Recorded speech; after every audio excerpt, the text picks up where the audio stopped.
Welcome to the 152nd edition of Make Pro Wrestling Majestic. Again, I am Tigerhite. And I'm Peanut Gallery. So there is no match. We are back finally after a 2-week hiatus, Yes. but we're just going to go right into it because we have some drama. Yay. And I want to talk about this specifically because I have never been so disgusted with the community than I am with this reaction. The Undertaker, in his podcast, by the way, it's called 6 Feet Under. I recommend it. Mm-hmm. He basically said in one way or another that AEW has to get their crap together to be competition. Yeah. And totally not offensive. He said that there is the opportunity to, but the cult was so unbelievably disrespectful. So it wasn't really the Undertaker. It was the reaction. It was the reaction to it. Because here's the thing. Look at the data and the ratings. In 2019, around this time, even against the NBA Finals, because remember, the NBA Finals are on the same day all the time as Dynamite, they were averaging, around that time, 1,035,000, Right. which is pretty good. All things considered, it's wrestling against the NBA Finals, and you're doing 1,035,000. Good. Right.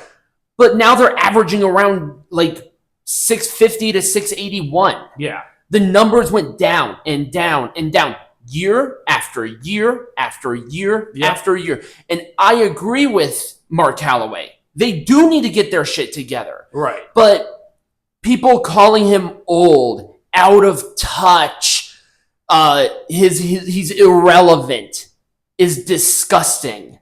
This guy probably knows more about wrestling than the entire AEW roster. Right. And also, this guy was a draw. Right. He wasn't just a person. Right. This is the Undertaker. Right. Now, I thought it was gross when I saw the disrespect to William Regal when he left and what he said, to Frankie Kazarian when he left, And when Mark Henry said when he left. But this sort of broke me because I'm like, this shit has got to stop.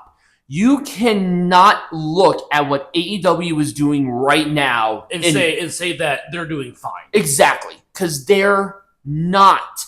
They're losing money. A company that has been around 5 years should be making money. Yeah. They have lost money year over year over year.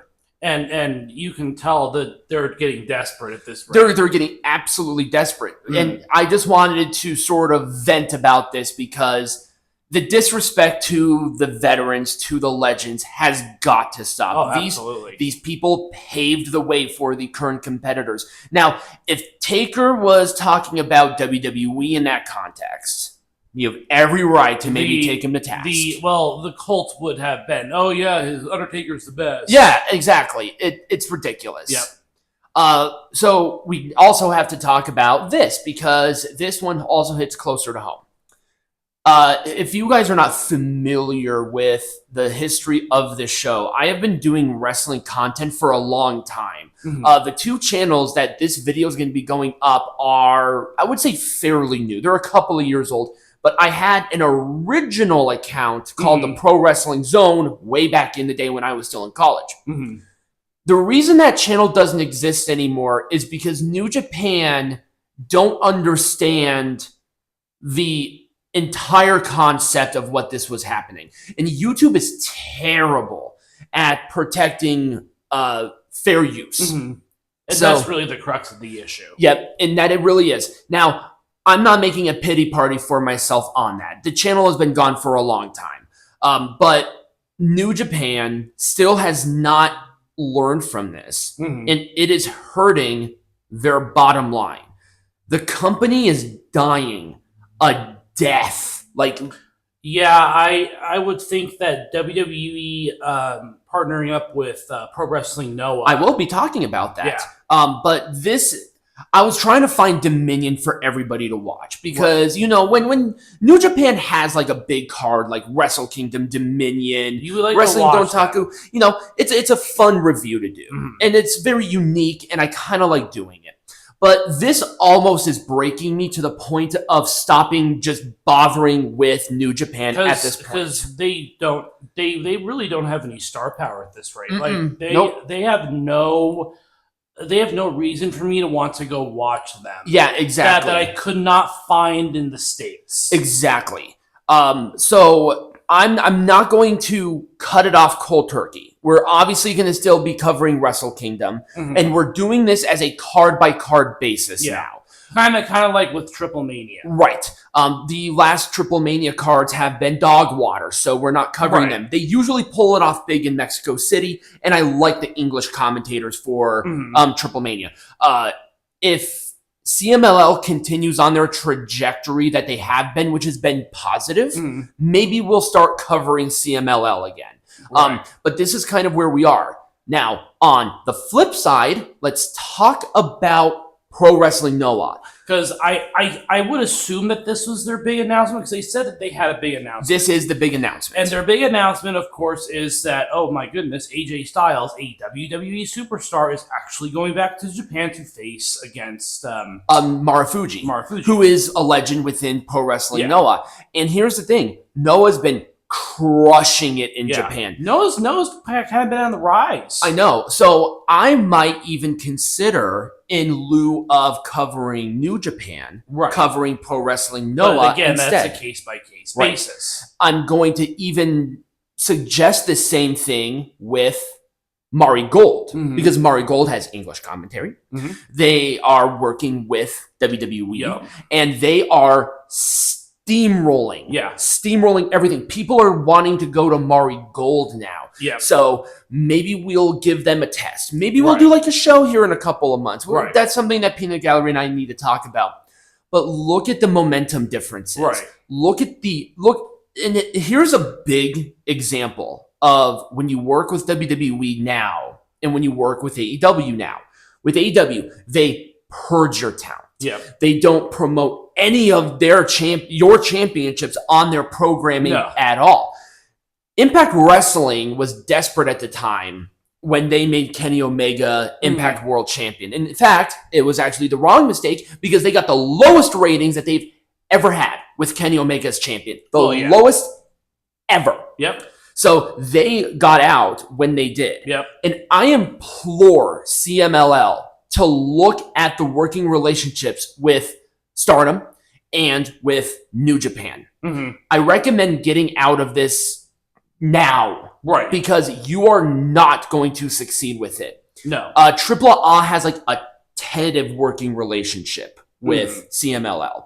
Or you mean with AEW? With AEW, I'm sorry. You're talking about the relationship. We're talking about the relationship with AEW.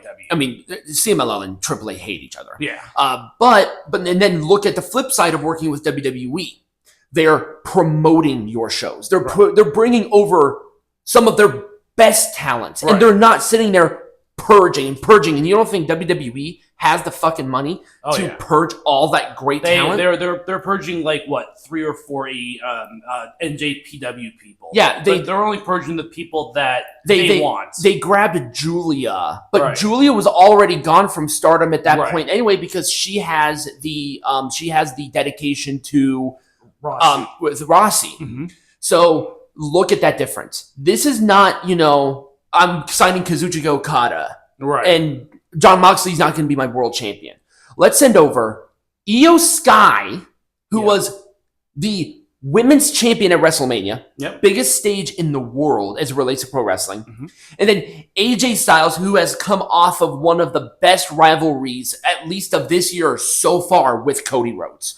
It was all right. Well, the matches were banger after banger. So, and also everything that happened, people talked about it. These are not, my point is, these are not small fish. No. These are the big people. So it's exciting. And that's sort of why, if there's like a really good card. Like you look at the G1 as an example. The G1, it's kind of the same old. It's like they have a Konosuke Takeshita coming over. No one cares. And then they also have Jake Lee from Pro Wrestling Noah. So but that's because they have their own working relationships. But those two are it. But my point is that all of them are just your run of the mill And Jay, it's the same competition year after year after year. It's like, inject some lifeblood. Don't just bring in one person. Bring in like a bunch of people. Right, bring in like 6 or 7 people from outside. Yeah, maybe 2 or 3. I wouldn't.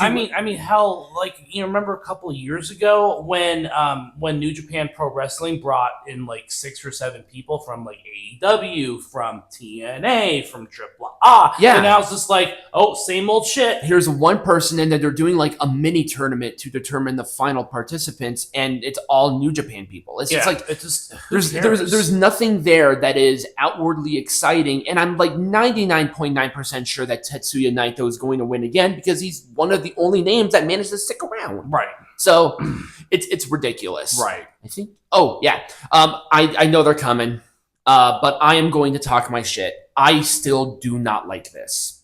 I do not like the faction for tribute because you are forcing yourself to bring up somebody who cannot be there to forward progress the story.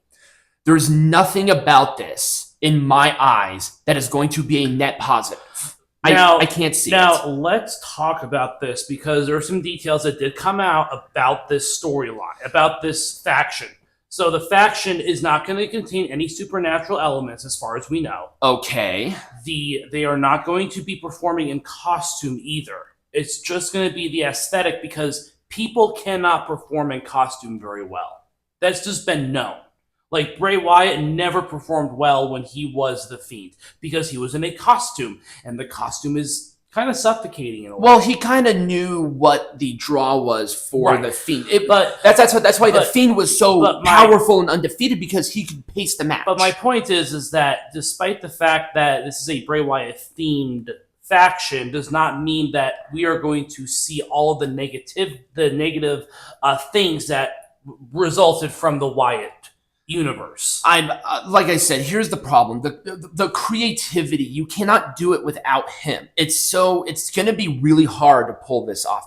And even if they're not doing that, then what's the fucking point? Because Bray Wyatt has star power. Still, he still has star power. I know he has star power. I do know that. It's also a merch mover. They're going to make a lot of money off of this faction. Now, maybe this faction is going to be New Day levels worth of merchandise sales. Maybe if they do it tastefully, I'll give it a shot. But to what I heard that this entire thing is going to be around Uncle Howdy. So how can you do that with Uncle Howdy without Uncle Howdy being in full dress, competing in the match? Everybody knows it's Bo Dallas. Again, that's the point. But anyways, again, this is just a merch mover. That's all it is. I'm aware. And, here's the thing. I'm sure that part of the merch is going to go towards the family. Oh, yeah, that's kind of the point. And that's fantastic. That's fine. But this one is just going to be hard. People bitched about them bringing up Eddie Guerrero ad nauseum. I bitch all the time about them bringing up Jay Briscoe ad nauseum. And guess what? I'm going to give WWE the same criticism. They're being called the Wyatt-6. You don't think that they're going to bring up Bray Wyatt 20,000 times? Again, we don't know because they haven't even made their debut yet. I'm going to give it a try. And did WWE themselves call them the Wyatt-6? Was it anywhere in their marketing, in their QR codes, anything like that? Not to my knowledge. Okay. So calling them the Wyatt-6 is not a WWE thing. It is a fan speculation. Well, I heard that was the working name of the faction. Well, of course it is because it is themed in the same manner. But that's the problem. Why are you doing that? I understand why they're doing that, but why are they doing that? Because obviously you're not looking at, okay, let's look at the potential sales. All they care about is making a lot of money off of fans. I'm aware. And that is what they're going to do with this. Yeah, they did that with Eddie Guerrero. They did that with Jay Briscoe for a while, but they just still talk about it. And I wonder, and it pisses me off. And I wonder if maybe this is part of their agreement with the Legends contract that a faction like this would exist. At least for a while. And they're on Raw, so they're not competing with the Bloodline. They're not competing, They're competing with Judgment Day. But there's plenty of room for both factions. That's true. There's plenty of room for both factions. I will say that the Judgment Day within of themselves are sort of they're cooling kind of, down. Yeah, they're kind of moving away from each other. They're kind of doing their own little they're things. cooling down. They're doing other things. That's fine. But then with the bloodline, I will say that you're right. The bloodline right now are reestablishing themselves. Yep. So having the distraction with another faction might be bad. I'm just worried about it. They're putting themselves in a position that's going to make it infinitely harder to compete, to do things, to talk about it. Again, we don't know. You're just speculating on all sorts. I'm speculating based on shit that I've already seen in the past. Peanut Gallery. It's like, okay, I've seen stuff like this happen all the time. Yeah, but not with Triple H at the right. I guess. Like I said, I'm going to be optimistic, but I wanted to voice my concern about this faction. Because this is if it's going to be based around Uncle Howdy, which is what I've been hearing, then that is part of the creation of Bray Wyatt. And Bray Wyatt cannot put his input on the Uncle Howdy situation because obviously he is no longer with us. So it's going to be really challenging. Can they do it? Can they do it tastefully? Yeah, they possibly could. I don't know how they would. I wouldn't touch this with a 10-foot pole. I guess. Anyway, that's kind of the drama there. Peanut Gallery, we got some news, so let's hop right into it. All right, sounds good.